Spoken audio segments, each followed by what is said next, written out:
번에 여러 전자제품을 연결하는 멀티 콘센트가 화재에 더 취약하다는 결과가 나왔습니다. 전문기관의 실험을 통해 자세히 알아봅니다. 전북권 공항의 필요성을 알아보는 연속기회. 오늘은 국내외 공항의 장단점을 분석하고 도내의 공항 건설을 위해 어떤 전략과 준비가 필요한지 알아봅니다. 새만금 내부 개발에 인허가권을 놓고 정부와 도내 자치단체 간 갈등이 예고되고 있습니다. 새만금 땅 분쟁에 이어 또 다른 논란으로 번질 수 있다는 우려가 나옵니다. 여러분 안녕하십니까? 전북권 뉴스입니다. 개별 스위치가 달린 멀티 콘센트 많이 사용하시죠? 전기 절약을 위해서인데요. 정작 화재에는 취약하다고 합니다. 스위치를 끌 때 개별 전원만 차단하기 때문인데 실험을 통해 직접 확인해봤습니다. 이경희 기자입니다. 전기 사용이 많은 사무실. 겨울이 되자 전기 난로는 물론이고 핸드폰과 노트북 충전기까지 빼곡하게 꽂혀 있습니다. 주로 멀티 콘센트를 사용하고 있습니다. 이렇게 개별 스위치가 달린 멀티 콘센트가 화재에 더 취약할 수 있다는 연구 결과가 나왔습니다. 직접 실험을 통해 알아봤습니다. 가정과 회사에서 흔히 쓰는 16A 콘센트에 인증 기준에 따라 20A의 전류가 통하도록 했습니다. 그리고는 개별 버튼을 분당 15차례씩 껐다 켰다를 반복했습니다. 온도가 급격히 오르더니 5분 만에 연기가 피어오르고 불꽃이 납니다. 흔히 전자기기 본체가 아닌 개별 스위치만 껐다 켜는 경우가 많은데 이때 스위치 부분에 열 에너지가 몰려 불이 날 수 있다는 겁니다. 온오프하는 과정에서 이 열 에너지가 발생되지 못하고 그 내부에 쌓여있는 상태로 계속 스위칭을 하게 되면 그런 고장과 함께 화재가 발생할 수도 있는. 문어발식으로 전기를 사용하거나 전기오븐, 히터 등 전력 소모량이 높은 제품을 사용하면서 버튼에 열 부담까지 주면 화재가 날 가능성은 더욱 높아집니다. 여기에 최근에는 콘센트 개별 스위치의 전류 기준이 16A에 못 미치는 제품이 많이 출시되고 있어 문제로 지적됩니다. 개별 스위치가 좀 약한 경우도 있어요. 그냥 그게 16A가 안 될 수도 있기 때문에 거의 동일한 용량으로 제조할 수 있도록 또 인증을 또 그런 식으로 할 수 있도록. 전문가들은 전자제품의 본체 전원을 먼저 끄고 나서 개별 콘센트의 전류를 차단해야 화재 위험을 줄일 수 있다고 조언했습니다. MBC 뉴스 이경입니다.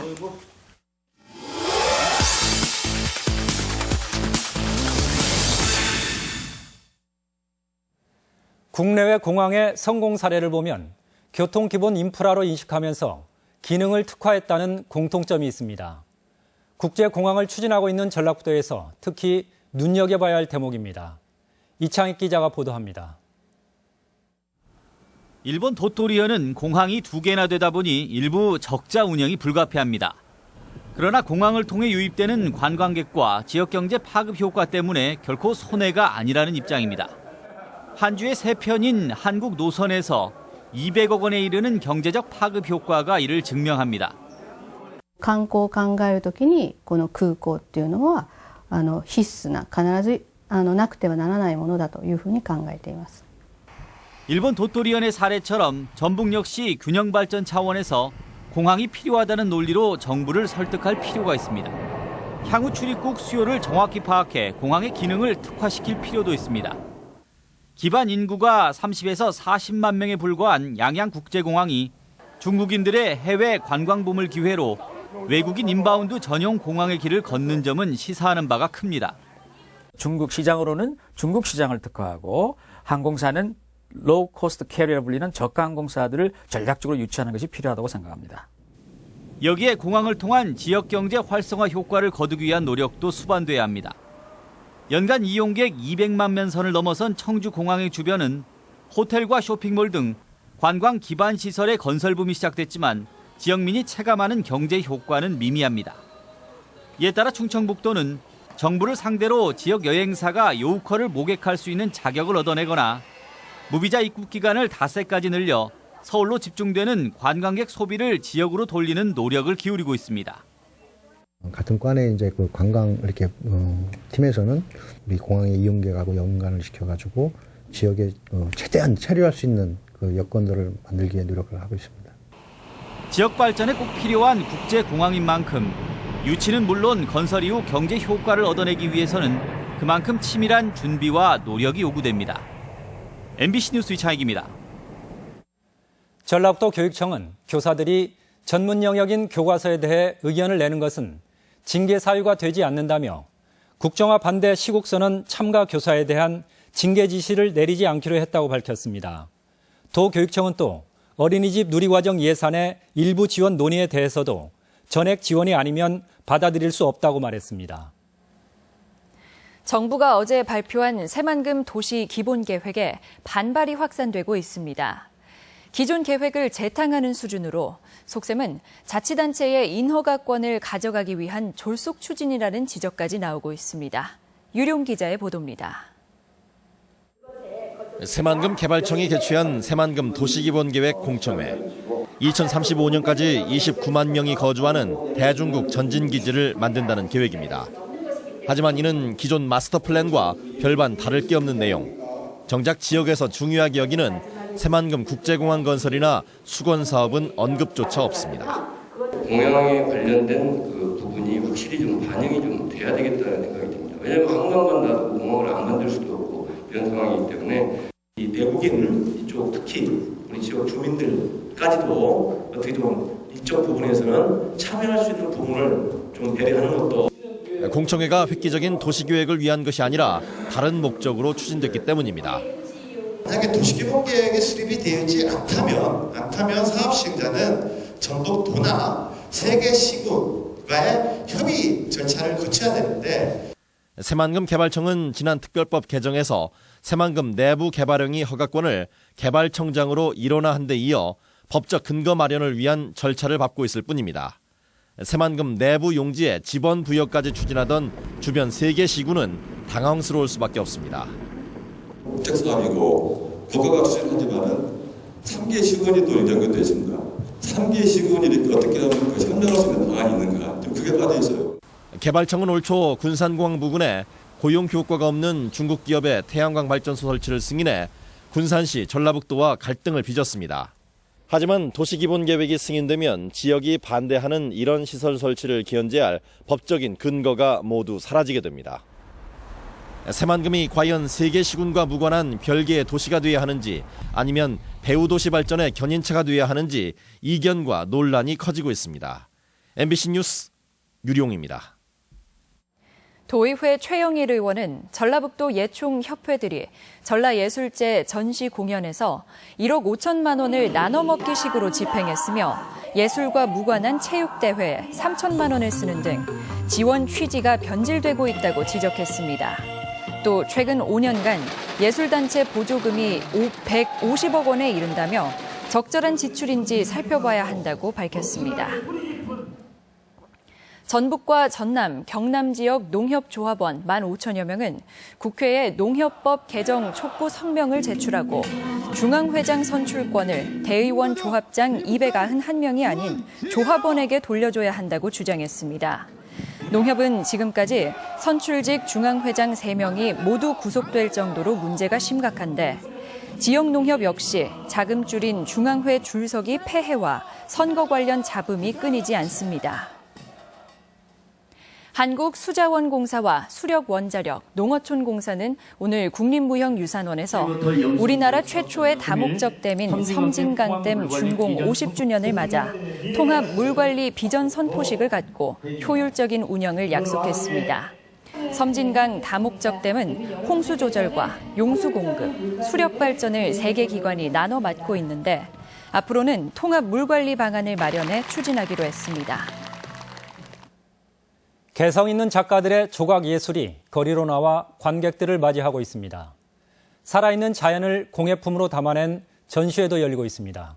문화계 소식 김하연 기자가 전해드립니다. 휴식을 상징하는 대형 머그잔이 숨가쁘게 달려온 모두를 맞이합니다. 스테인리스를 거울처럼 광낸 작가의 손길은 보는 이에게 자신과 마주하는 시간을 선사합니다.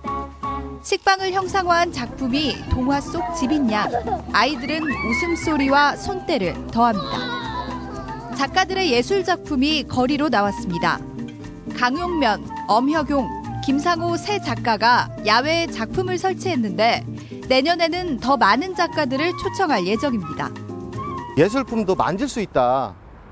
그리고 올라탈 수 있다. 껴안을 수 있다. 뭐 이런 것들, 이제 그런 것에 포커스를 맞춰서 지금 전시를 지금 시작한 거거든요. 섬진 강물 위로 드러난 바위에서 코끼리를 떠올린 작가. 부드럽고 강인한 코끼리의 속성을 나무를 재료로 표현했습니다. 눈, 코, 입도, 꼬리도 없어 보는 이들에게는 상상의 여지를 남깁니다.